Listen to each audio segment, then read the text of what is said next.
Kenny, congratulations on a fabulous year as president of the National Corn Growers Association. Oh, well, thank you very much. It's been a good year. It's been a busy year, definitely. So, You probably didn't realize it was going to be that busy when you took over. no, I did not realize it, but we had a lot of topics come up, especially with the Trump administration, Trump getting elected, new administration, and inauguration, and then going through with all the different topics we're working on with trade agreements and input costs, and obviously still trying to get E15 done. That's our big objective right now. So. What you mentioned E15 is that the very top thing that you have addressed in the last year, that you are really happy with the way things have gone? Well, I don't say I'm happy with E15. Last December we were hoping it was in the text, and in that CR we thought we'd get that E15 passed, and then at the last minute it got thrown out. Then we had tried to get it in the CR in March and didn't get it there, and we're still working on it, but we're hoping here before the end of the year that we can get it. We got a lot of supporters, it seems like, in D.C. on the House, the Senate, both sides of the aisle, the president, but we just got to get a carrier for it to get it done. When somebody looks at the Corn Growers website and sees different things every day and just one after another, what are the biggest things that you have really worked on that you're so proud that this has really worked out very well for National Corn Growers? Well, a couple of years ago we had the whole challenge with Mexico and the biotechnology, and first they were going to buy none of our corn unless it was not, GMO. Then it came about that we ended up going through where they were buying, feed grade corn from us that was GMO, but they didn't want to buy food grade. But we challenged them on that whole USMCA situation, and it came out that even their folks that were on the committee voted that they needed to be open to GMO, and now they're buying more corn from us than they ever have. It's our #1 market. That's something probably I don't think a lot of people would ever expected, that more corn would go to Mexico than it would anywhere else. Yeah, it's been a great market. Obviously, USMCA has done a good job to get us to that point. We definitely hope that we can keep USMCA the way it is. That's become our #1 market of corn, and Canada is our #1 market of ethanol right now. So that's been a great thing that went on. The other thing that we got done is a big, beautiful bill. Helped all them extend them tax credits and increase the inheritance tax numbers for our farmers out there, because land values have went up a lot over the years. We did get a partial farm bill. Obviously wanted a full farm bill, but we did get the Title I parts. We got doubling of MAP and FMD for exports, which we've been working on that for 10, 12 years, something like that, to get that in a farm bill.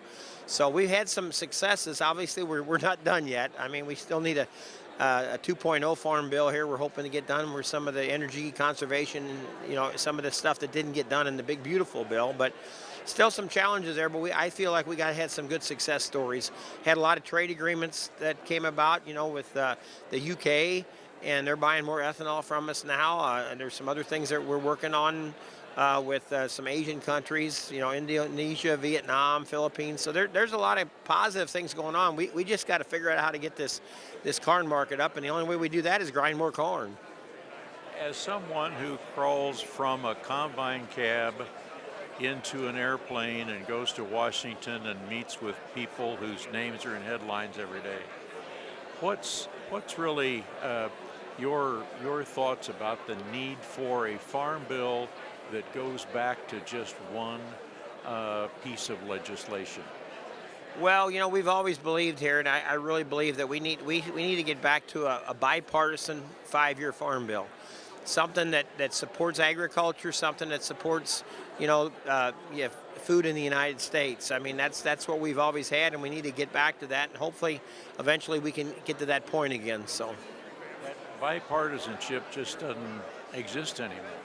No, that's what's frustrating. It seems like we get more people for the far left and more people to the far right, and we need the people in the middle to compromise, work together, and get some of these things done for our U.S. citizens and our U.S. farmers. That's kind of torn, I think, a lot of people apart, not only in metropolitan areas but in rural areas.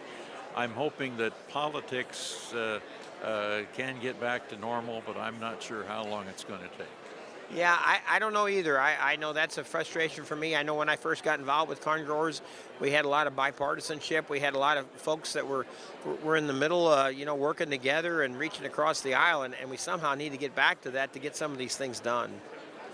You are now chairman of the National Corn Growers, the step beyond the presidency.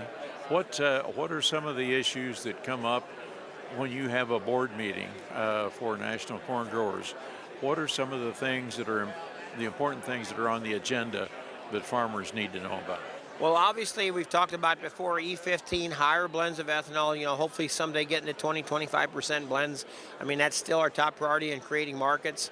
Some of the things we keep talking about is the freedom to farm, concerns with pesticides, the MAHA, we dealt with that this summer.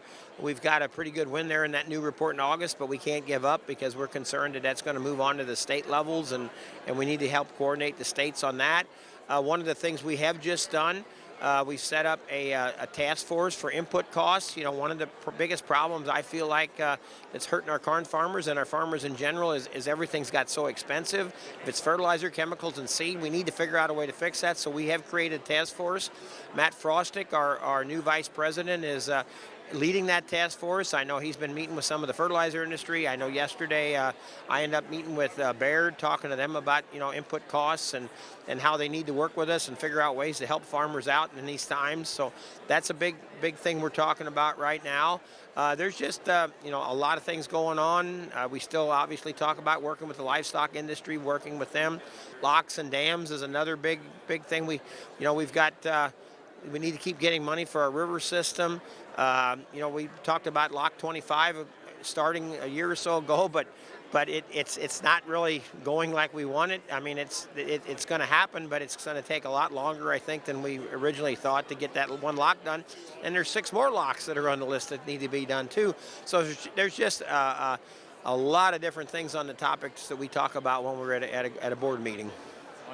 I think as long as you have those things on your agenda, or the corn growers have them on their agenda, there's probably going to be a lot of farmers that are going to be happy with the work that you're doing.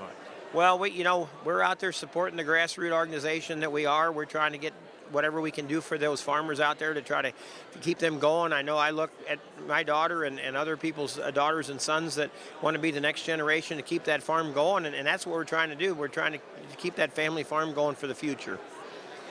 I wish you could be president again. Well, thank you.